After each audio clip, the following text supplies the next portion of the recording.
যখন আমি ছোট ছিলাম তখন ছিলাম ছোট, এখন আমি বড় হলাম এখন হলাম বড়। যখন আমার দাঁত ছিল না তখন ছিলাম দাঁত ছাড়া, এখন আমার বয়স হয়েছে তাই তো আমি ঘর ছাড়া। চন্দে চন্দে তোমাদের বলে যায় কিছু কথা, অনুপ্রেরণার আরেক নাম কুকুর সেলিম কাকা। একেবারে গেড়িবে আমার মশালার ফুটাই যেটা ভিডিও চলেন না, ভিডিও চলার তো বুঝলাম, ওই দূরে তুমি এর কাকা একবার হেডে একবার হেডে কি চলে কাকা হেডে ভিডিও চলের কইছি তো একবার। ভিডিও চলার তো বুঝলাম কাকা, আপনার পর্যাপ্ত পরিমাণ বয়স হয়েছে, এ কি কাকা আপনার লগে গুলো জানিও বা। আরে বাবুরে বাতিজা, কন্টেন্ট মনিটাইজেশন আইছে তো কি করছি বুঝছো না, আগে তো আগা মাথা কিছু বুঝছেন না। ওমা $1 সমান বলে 120-21 টাকা। এক লোকের জিজ্ঞাসা মাসিক ইনকাম কত, কয় 300 টাকা।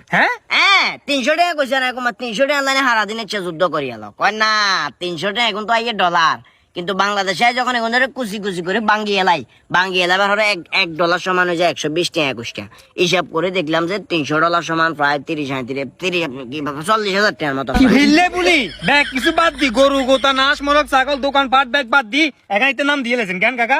অসুবিধা আছে নাকি, কত মানুষ আর অলরেডি অনুপ্রেরণার আরেক নাম কুকুর সেলিম কাকা করবো। হাই হাই হাই হাই রে কাকা হাগলে যাবেন তো, কিল্লা হাগলে মাইনে গিয়ে বিয়ে দিছেন কাকা, মান ইজ্জত নাই, মান ইজ্জত তো ব্যাগ খাইয়ে লেবেন মিয়া আস্তে আস্তে মিয়া। কোন টিকটকে তো ঢুকে দিছে কোনে আপনি?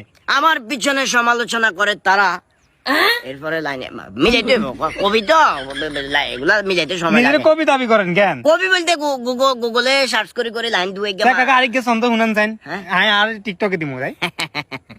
আমার পাশে যে দাঁড়িয়ে আছে সে আমার ভাতিজা, তোর কাছে খারাপ লাগলে তুই এখানে হতি যা। ঠিক আছে কাকা নাইবেন, অল দা বেস্ট কনগ্রাচুলেশন। আর ভাতিজা না তুই, কথার ভিতরে একটু খেয়ার খাইবো এটাই স্বাভাবিক। ভিডিওটা ডিলিট করে ঠিক দিও। আছে বেস্ট অফ লাক। কাড়ি আবার লো মনটা এতে ডিস্টার্ব হচ্ছে, আবার আজ